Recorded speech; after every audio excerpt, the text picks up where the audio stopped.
या नारदाच्या मनालाही शांती मिळत नाही। पाहूया आपली भ्रमंती अशीच पुढे चालू ठेवू, काही कळीला साधन मिळतं का? नारायण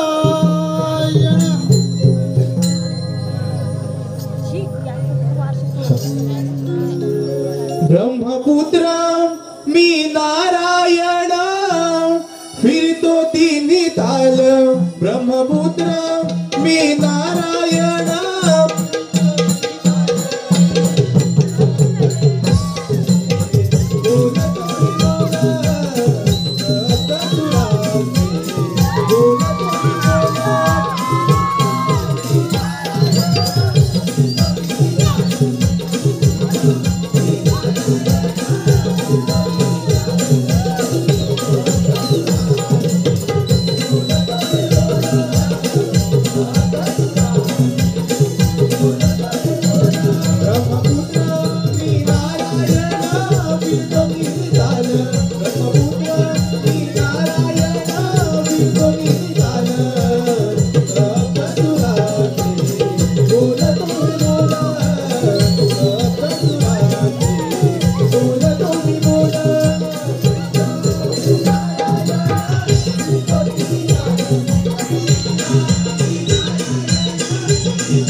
या गणकोर अरण्यामध्ये या भोलेनाथाचे नामस्मरण कोण करत आहे? पाहूया जरा। ऊट वत्सा ऊट, आज कित्येक वर्ष या भोलेनाथाचे तू नामस्मरण करत आहे। तुझी भक्ती पाहून मी तुझ्यावरती प्रसन्न झालोय। हे भोलेनाथा, साम सदाशिवा, भार्गव वरदा, भवभय हरणा, भस्म लेपणा, तुम्हाला माझा दंडवत प्रणाम। शुभम पावतो। जय श्री गंगाधर, त्रिशूळ पाणी पंचवक्र, अर्धनारी नटेश्वर, संपूर्ण सृष्टीचा संहार करता साम सदाशिवा, तुम्ही जर मला प्रसन्न झाला असाल तर मला त्रिगुणांपासून अभय द्या। अजून त्रैलोक्याचे राज्य मला लाभो प्रभो, हेच दान मागतो, आपल्या चरणी मस्तक ठेवितो। तथास्तु।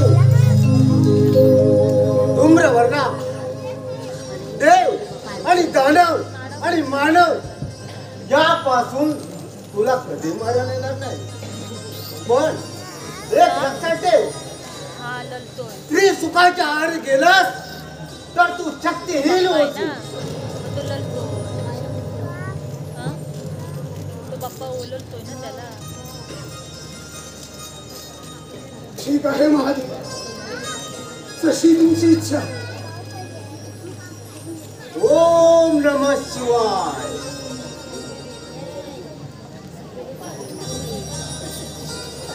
धूम्रवर्णा, हे शिवशस्त्र घे आणि सुखाने राज्य कर। मी आता कैलास पर्वतावरती प्रस्थान करतो।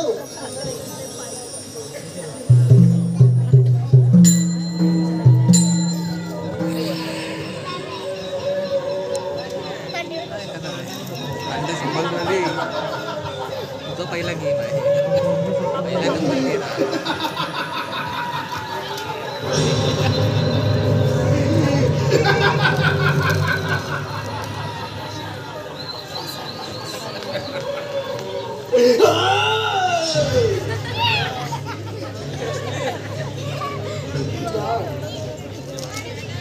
या देहरूपी पेटी भजन रूपी रत्न घालून महादेवाला समर्पित केली। तेव्हाच हे तपोबल पाहून साम सदाशिव संतुष्ट झाले, प्रसन्न झाले। त्यांनी मला वरदान दिले, देव दानव अथवा मानव यांच्यापासून मला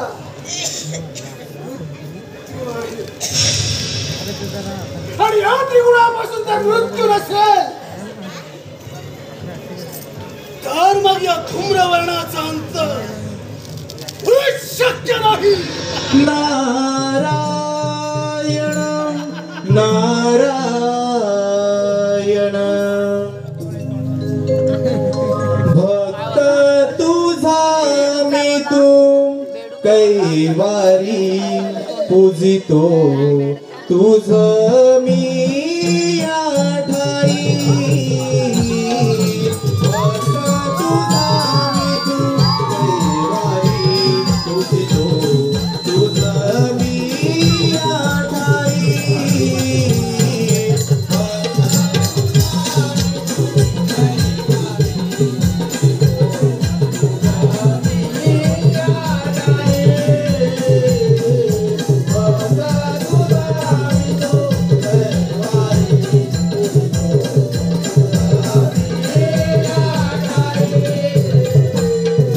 दैत्यांना सवारी भक्तांना तुतारी माऊली सत्वरी तुझी किमया सारी न्यारी. भक्त तुझारी तू कैवारी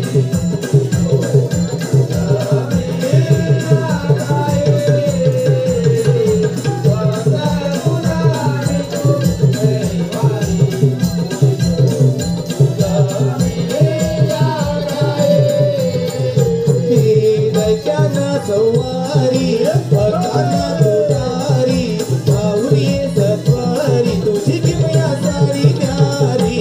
भक्त तुझारी तू कैवारी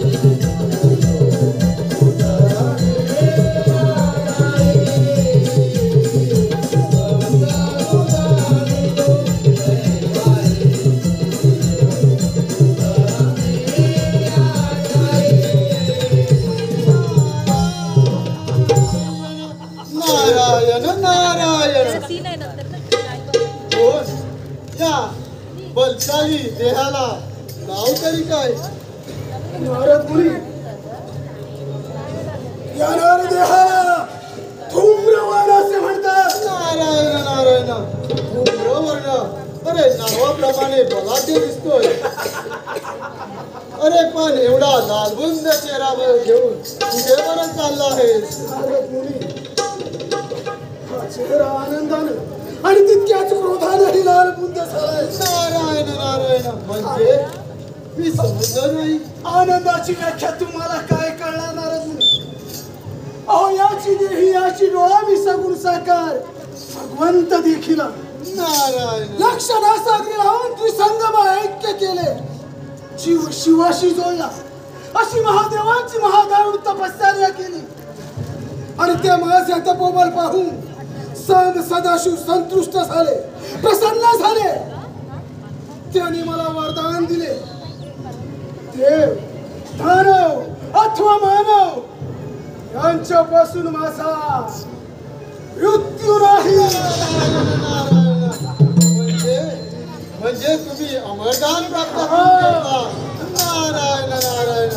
अरे धूम्रवर्णा एक मात्र ध्यानात ठेव. या पृथ्वी तलावर ज्याने ज्याने जन्म घेतलाय त्याचा अंत हा निश्चित अरे धूम्रवर्णा एवढा क्रोधीमान होऊ नको. नारद मुनी मरणच राहिले असता उगाच त्याची चिंता का? ऐका आज जर एका धूम्रवर्णानं ठरवलं तर समस्त त्रिभुवनाचा राज होऊ शकतो. अरे शकतो नाही होणारच. ठीक आहे मग पाहतोच काय? जाऊन त्या देवलिंगावर स्वारी करून तर पहा. बस महादेवांच्या वराची प्रचिती म्हणजे पृथ्वी आणि पाताळ जिंकून पहिली स्वारी अमरावतीवर देवेंद्राची अमरावती काबीज करून तिथं आपली सत्ता प्रस्थापित करणं हा पहिला मनसुबा साकार करून देवेंद्र सिंहासनी विराजमान होणार हा धूम्रवर्ण देवेंद्र सांभाळ तुझी अमरावती हा धूम्रवर्ण